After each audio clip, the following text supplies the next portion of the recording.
Welcome back, everyone. We have an exciting time here in Boston. Right now, we are at MIT, and we are meeting with really a design innovator, educator. We have a lot of titles, I think. So we are meeting with Aithan Shapira, and he is going to tell us a lot about his work. But today what we're focused mainly on is helping to plant the seed of looking at problems, whether it be in education, in national leadership, in military, anywhere that we're looking. What we're trying to do is look at that information from a different perspective. Because when we do, that's when we get into that solution space, not that puts a Band-Aid on a problem, but actually solves it for long-term progress. So I will shift over to you and let you introduce yourself. Excellent. Hi, I'm Aithan Shapira. I am the founder of Making to Think, and it's a consultancy that I'm working on developing cultures that innovate, and specifically conditions that support a culture to innovate.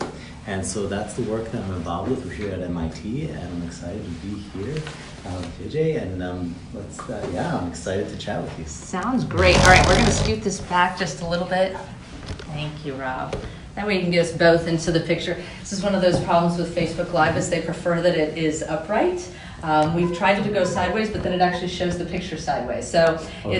It's a design element. We're telling Facebook today, please, we'd like you to be able to rotate. But so let's talk about this. Designing cultures to be able to innovate. Mm-hmm. Wrap my head around that. Yeah, so the first question, the challenge I've got is, what is innovation? And everyone uses that term a lot. Innovation, to me, or creativity, which I think they're often very interchangeable, I see it as the ability to change. And so if we want to become more innovative, we have to actually be more able to change.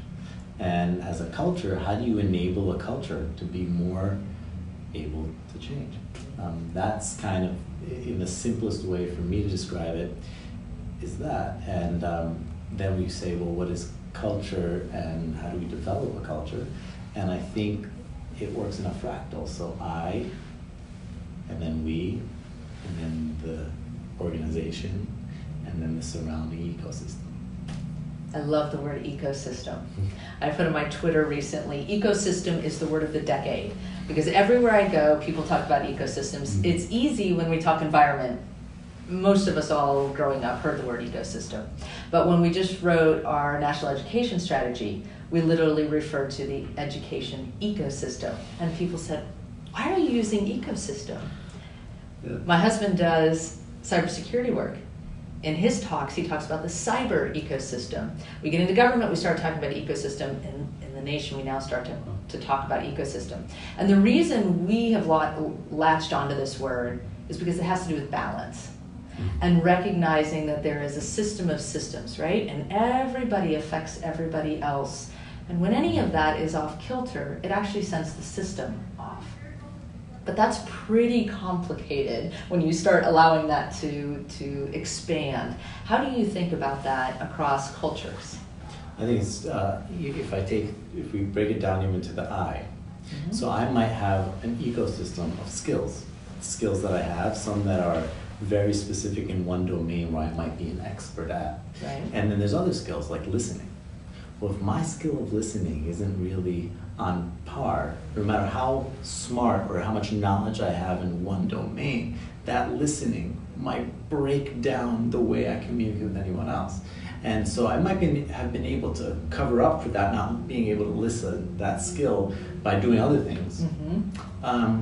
But if I can't listen, goodness, my ability to change, I'm not listening to things around me.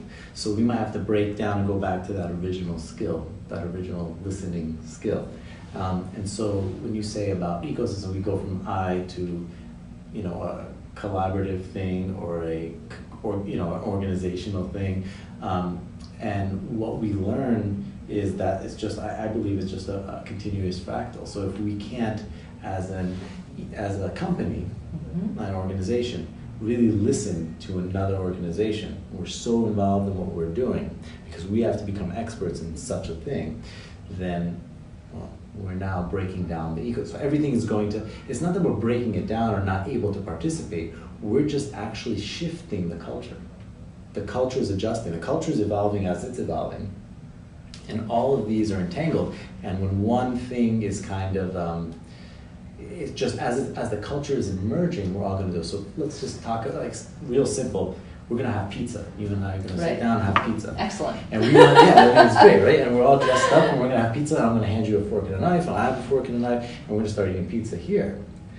Like, you know, tomorrow we might have pizza. It might be in our jeans and shorts. You know, okay, grab pizza and eat it this way.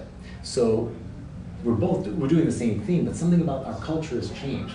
Right. Or we're looking around the table to see, well, who's eating with a fork and a knife, or whoever I'm orienting to. Well, that person, she's, okay, so we're all going to eat with forks and knives here. So a culture is just something that's adapting to whatever skills or whatever participants or whatever, and we're so brilliant as people, and our ability to adjust to what's going on around us. These cues aren't verbal, but we just kind of do things. So culture, I see it as that way, and our ability to change is really present, but there's things that block our ability to change. And when they stop us from that thing, these other skills that we've developed that have been working for us, but they stop us, that's what kind of breaks down that cultural ability to change. So what would you say, I mean, we definitely have this problem. I think no matter which side of the aisle someone is, I often say the phrase, I don't care if you're a Democrat or Republican, a third-party supporter, an independent thinker, or you hate politics altogether. We still have a nation that has to keep running. And so everybody should do their best to contribute in some capacity. And that may be with a dissenting position, but nonetheless, that conversation needs to happen. But what I think has been happening is we have a lot of pressures from international forces, from national forces, from communities, family members, education systems, like all of these different pressures on each and every one of us. And all of us are just trying to do our best. But in those moments, we become somewhat rigid, right? We become unwilling to change as easily. So if you looked across the country, what do you think are those maybe 2 or 3 things that are really keeping people focused on trying to hold on to a more rigid stance versus an evolving one? That's a great question. It's a hard one. One of them that comes to mind is the idea of bothness. And just a way that I think about this is bothness. And bothness being, there's a polarity that you mentioned. And the polarity means, and there's all sorts of polarities in myself, polarities between us, and they're not necessarily good or evil or bad and good or whatever we want to talk about, just a difference. Yeah. And in order for me to be right, you don't have to be wrong. Right. And that fundamental idea is something that could be worked on. Like, can we both be right depending on what the circumstances? Right. If I ate pizza with my knife and fork right now, when everyone's eating with their hands, I'd be wrong.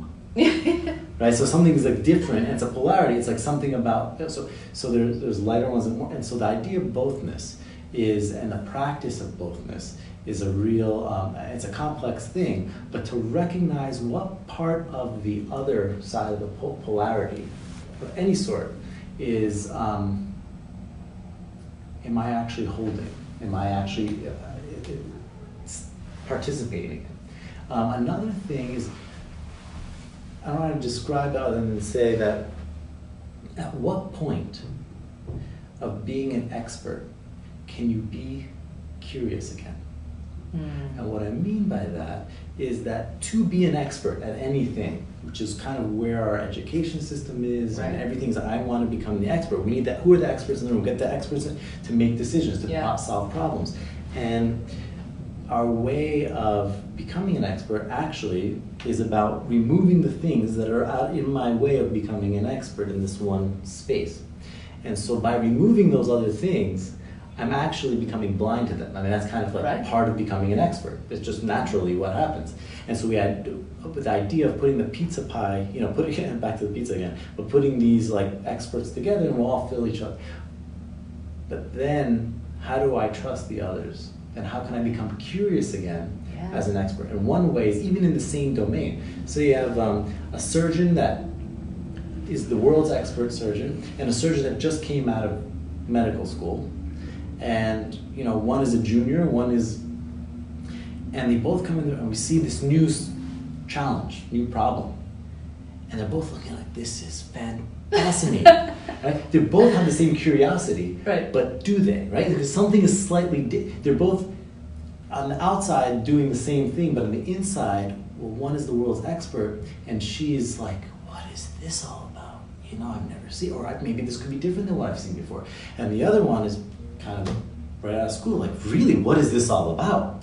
So that same affect might be different. So that idea of bothness, the idea of this this fallacy, this confusion around what point of being an expert can you be curious again? And then I think those are two. I have a few others, but I think mostly I would say one other one that I think is critical is, what are you chasing? And I would say we're all chasing, and we're always chasing solutions, chasing, we're optimizing for problems, we're optimizing for solution, we're optimizing. Can we optimize for change? Yeah. Can we learn that change might be the thing we want to optimize for, the ability to change directions, because in this condition, in this moment, might not be useful. And I think national leadership, looking at that, something bigger than any one of us, or any one idea, but we're all working to this thing that's so much bigger than us. And we have the ability to change as our circumstances change. No matter what level of our expertise, we're willing to be curious. And then, in order for me to be right about this, you don't have to be wrong, whatever that is. Right. Might be some orientation. So let's break these down, because I like all these 3 points. So we'll use these to organize. So let's start with the first one, bothness. Wholeheartedly agree, mostly, right? And so where we run into, where we're solid is in, you like orange, I like green. We're good. Don't really care if you like a different color than me. People are strong. That's clear. Where we struggle is when we get into that gray space, right? So you murder somebody in cold blood, we're in the agreement space again. In that middle space, though, it starts to get pretty muddy. And right now what's happening in our country is it's not just muddy if you and I are discussing something that's challenging to solve, but it's getting even muddier because the punchline that is the title of the article that you start to read sets you up to read it with a certain perspective right away, right? And it could be the same exact set of information, and I actually think people in any perspective right now agree on this point, but one group of reporters may couch it one direction, another group of reporters will couch it another direction, and that space of even just the title of the article changes the way that you read about it, the way that you interpret the information that's coming to you. And so how do we help people understand that gray, right? How do we create those parameters and those recommendations to be able to say, well, first off, don't read the title, right? Maybe there's a concrete step. But maybe there are also some, personal boundary spaces that we have to start teaching so that you're comfortable in chaos. Absolutely. So this is almost an education piece, and it's not teaching one direction or another, but it's more, how do you become the judge that listens to both sides first? Absolutely. But we're not there, and I think we're more and more getting to this point of I've chosen an attorney A or attorney B before I even heard the arguments. I've decided there's a right and there's a wrong, and I want the other team punished. We're getting to this space. I think we're already here, but it's getting more intense. How do we walk backwards from that? Unbelievable. So that's a big question, and I can't pretend that I have all the answers to these, but I can say I have some ideas, and I'd love to work with others who are looking at this challenge, like yourself, and all the people that are working with you. And I think that the practice of boldness, not the idea of it, but the practice, the verb, the reading the article and saying, is this article trying to say the other one's wrong, whatever that says. Because there is a hierarchy, a moral hierarchy, other hierarchies that say, well, this is wrong, this, but the practice of reading and looking, and that's an education problem. It's an education problem that I believe is not not just a problem. I would say it's a crisis almost that we're in. And our ability to develop skills development at an early age, but then as we develop, especially into adulthood, is we're at a dangerous place right now. And I think that practicing bothness early on is part of the solution, but also how do we work with people right now? And one way to do it, just one way, but there's lots to talk about. Sure, but planting seeds today. Is the orienting towards something bigger than what I believe is right or wrong. But there's this challenge in front of us. So it's not about what I need to say to get it done, but what do we need to do? Like maybe you have that, maybe I don't know. And then I listen to you, and not just whether or not it's right or wrong in relationship to me, like what it is in relationship to me doesn't almost matter. This is what we have to solve. So I think that's a practice. It's not easy, it's not what we're gonna do it. It's a cool idea. And in the practice of it, that's what we're training people in. I think there's a fundamental way to practice that. Yeah, in the military we call defining mission success. And I think about the military a little. Well, it seems so simple and so obvious, but it actually is kind of surprising when you break it down into certain arenas how rarely we actually do that. You'll see organizations force themselves to have a mission statement, but mission success defining as a measurable goal that everyone can agree on is actually pretty difficult. And something I've observed in the military that I really love is that. And unfortunately, it is oftentimes because it's life or death scenarios. People let go of all differences quickly, right? In that moment, mission success is the thing that matters, even to the point of personal loss. Yeah. And so what you see are these teams that are all in. They're all in to make mission success happen, and they have gained my respect so substantially in that area. But when I watch that, I think, how do I replicate that? How do I get all people to say, this is mission success as a collective? And that's hard. That's really hard. It's hard to wrap our minds around that because we're so easily swayed from other directions and trying to focus on the self. And so working on your other points, how do we start navigating those? How do we start bringing these points together?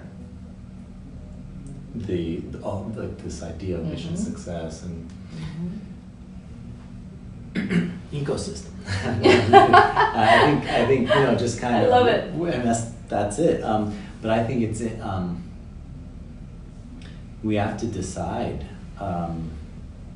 together that we're going to commit to this. We have to train in committing to this. We have to start with education. We have to look at the people, regardless of domain, who are experts at their ability to change. Because it's not just like, mission success, the way I see what you're saying, someone tells me what the mission is, how do we decide what that mission is? And then we're willing to let go of anything to follow that mission. Yeah. And so what can we all get behind? And how do we, and that's where the boldness is so critical. Yeah. Because we see something bigger than us, that no matter what our views are, we all need to go with. And I think training around that and building around that and seeing the differences of when we do it and it's successful and when we don't do it, where it's not successful, in micro ways can make a big difference. So I think it's about designing for that, designing for those conditions, rather than orienting to solutions, but orienting to change. So is that where curiosity comes in? Yeah. Is Absolutely. it designing for curiosity in the education system? Designing for curiosity. I think there's actually it's a big thing, but I think there's 5 conditions that we can design for, right, that allow us to make a culture that can be more able to change. Curiosity is one of those. I mean, it is like embedded or entangled into that. Why? Or the willingness to be wrong.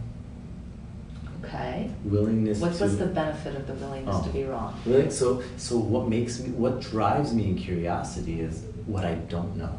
Yeah. Not what I know. Right.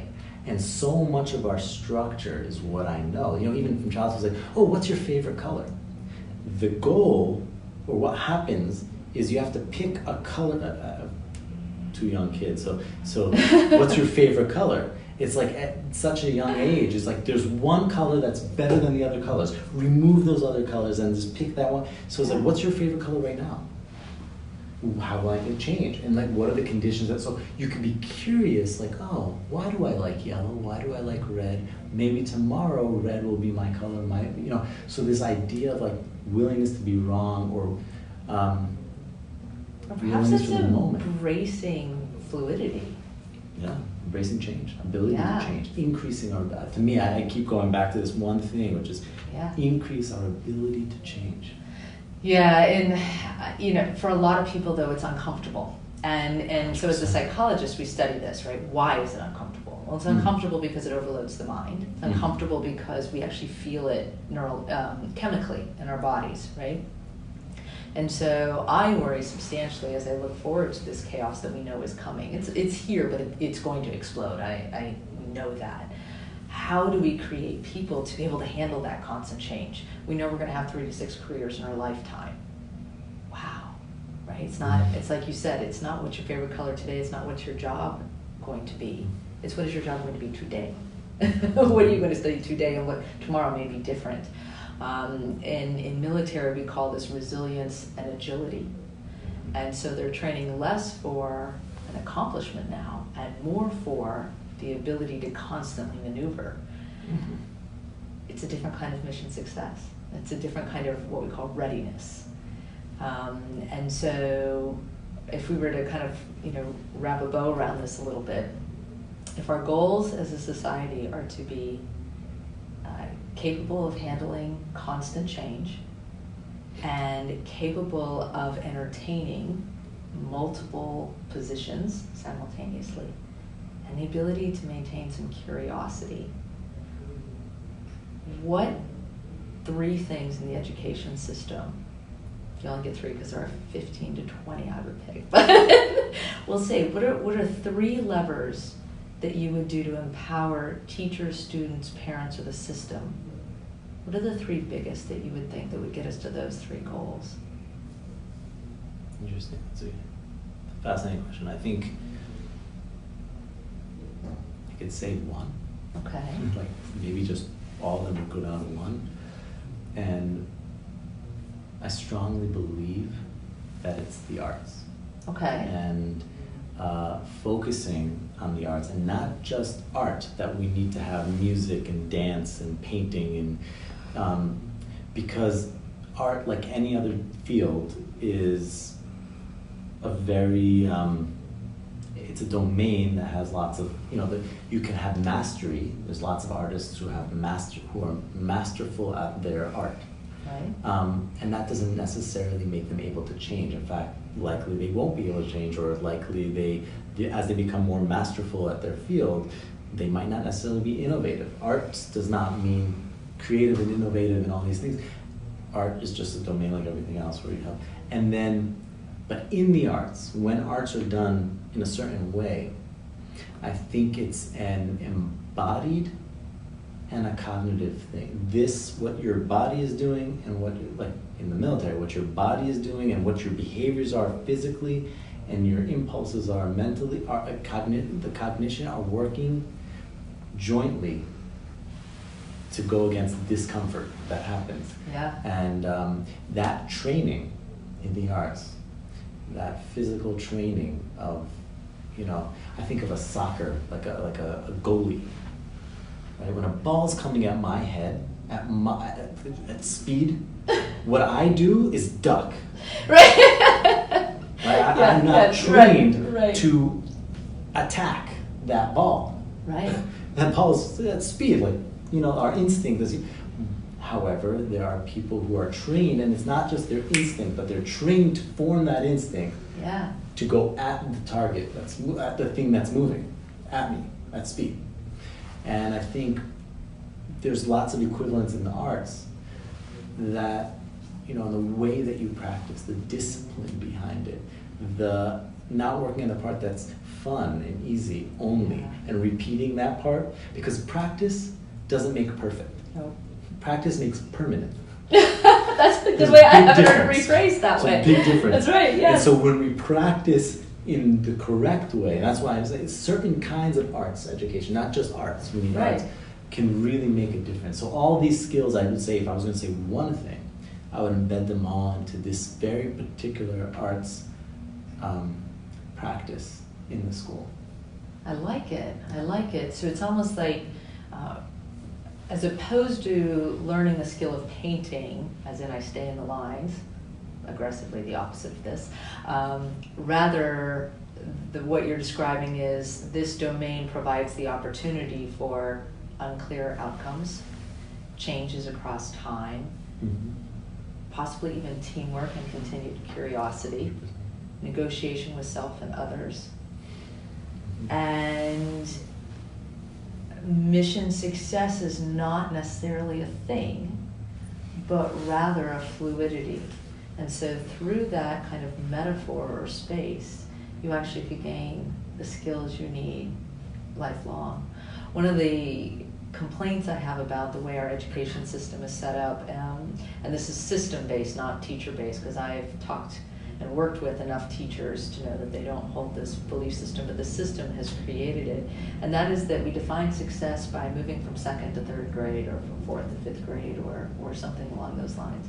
And success really should be that at 25 years old, you're able to navigate life in a way that's meaningful and that allows you to be successful in the areas that you value. How do we measure that becomes very, very difficult. But I think what you've described is a space in which those skills can be taught.